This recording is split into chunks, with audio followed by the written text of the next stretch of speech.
Estamos nós aqui para mais uma videoaula. Hoje a gente vai dar continuidade nos tecidos vegetais, tá, pessoal? A gente tem uma aula anterior que fala sobre os tecidos vegetais meristemáticos, que são os tecidos jovens, né? A aula tá disponível aqui no canal, se quiser dar uma olhada lá, só voltar um pouquinho a barra de rolamento aí do canal, dá uma conferida que tem uma aula completa sobre tecidos meristemáticos, beleza?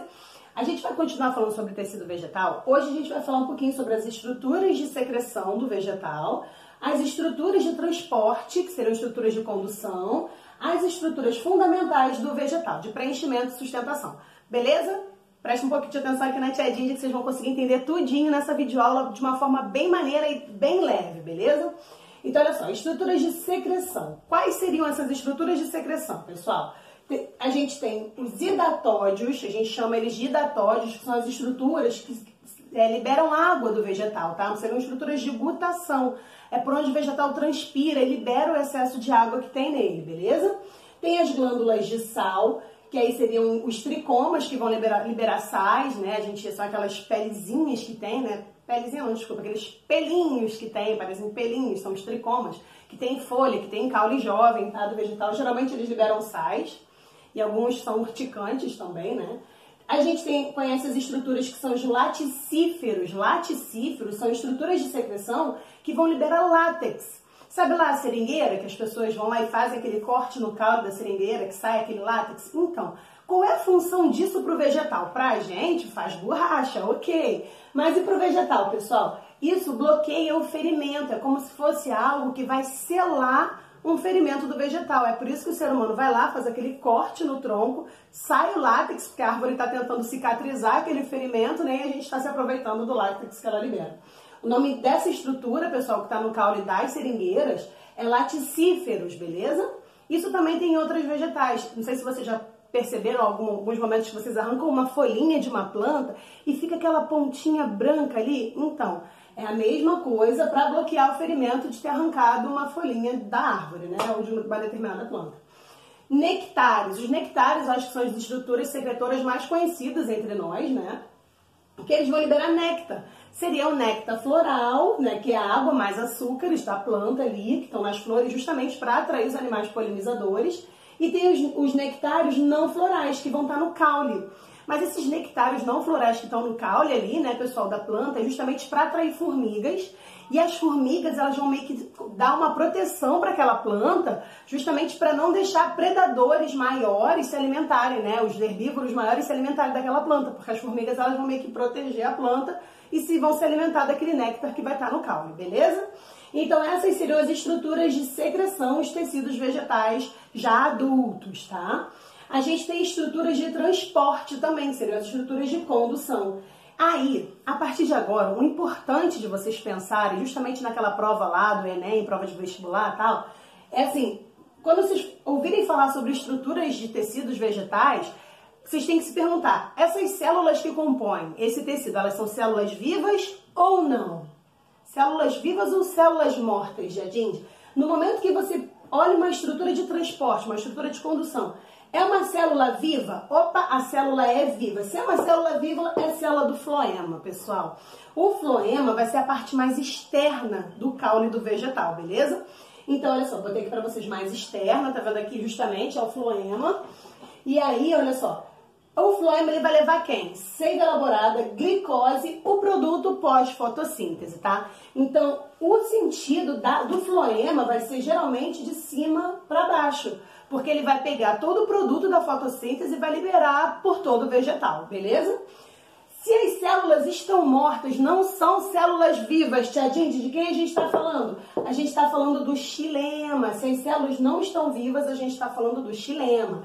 E aí, olha só, isso é uma estrutura mais interna, que aí vai levar o quê? A seiva bruta, beleza? Xilema, então, leva a seiva bruta, que vai ser a água e os sais minerais que vão vir do solo, mas internamente da planta e vai ser distribuído para as folhas para ajudar na fotossíntese, né? E para todo o vegetal.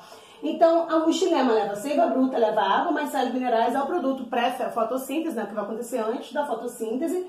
E ele também é rico em lignina. Essa lignina confere uma certa rigidez maior a esse caule. E é esse excesso de lignina que faz essas células morrerem, beleza? Entre aspas. Morrer, entre aspas não, porque são células mortas mesmo. E aí, olha só, com tempo, pode se transformar em tecido de sustentação. Sim, no passar do tempo, aquela parte de dentro mesmo do caule, onde está o xilema, a estrutura do xilema, vai ser um tecido de sustentação do vegetal, que vai manter ele firme, em pé, beleza? E aí, a gente vai falar um pouquinho sobre as estruturas fundamentais desse vegetal, pessoal. E falando aqui sobre essa transformação do xilema, eu vou falar um pouquinho sobre o tecido de sustentação, beleza? De novo, vou perguntar para vocês. Estou falando de tecido de sustentação. Essas células, elas são vivas ou elas não estão vivas, Tia Dindi? Se forem células vivas, pessoal, olha só. Eu estou falando de quem?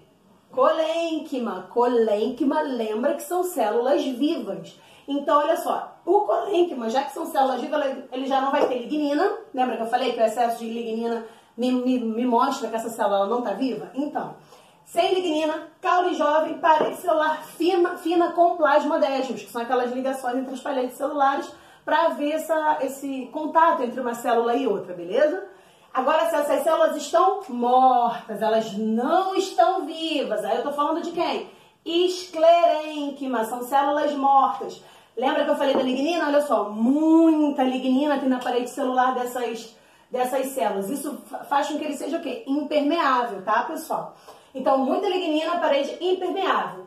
Aqui, nessas células, a gente vai encontrar escleríades em formas de estrelas e fibras em formas de fios. Isso vai conferir mais rigidez e sustentação mesmo para aquele vegetal, tá? Seria, assim, muito a grosso modo, aquelas nossas células de colágeno, digamos assim, que dão aquela sustentação para o nosso corpo, ok? Seria meio que uma comparação.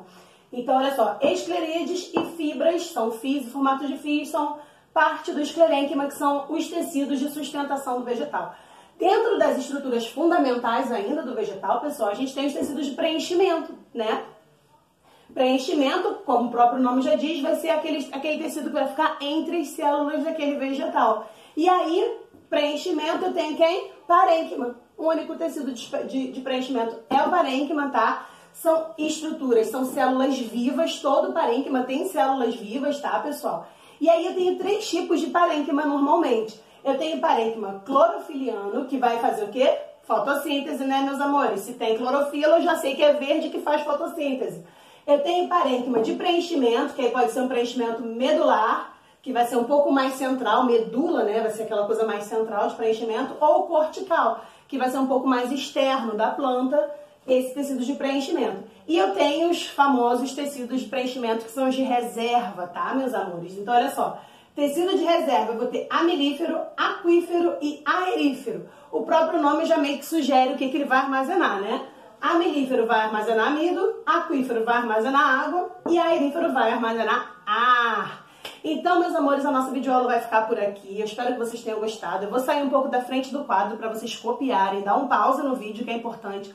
Copie o quadro, que isso é muito bom para assimilação. Se não conseguir entender direito, volta um pouquinho o vídeo, dá uma olhada de novo, continua sem entender, que eu acho pouco provável, mas tudo bem. Continua sem entender, pode deixar aqui nos comentários as suas dúvidas, pode entrar em contato comigo, aqueles que têm meu telefone. Podem ficar tranquilos que a Tia Dindi está aqui para sanar todas as dúvidas, beleza? Beijo grande para vocês, espero que vocês tenham gostado. Tchau, tchau. Não esquece de copiar o quadro.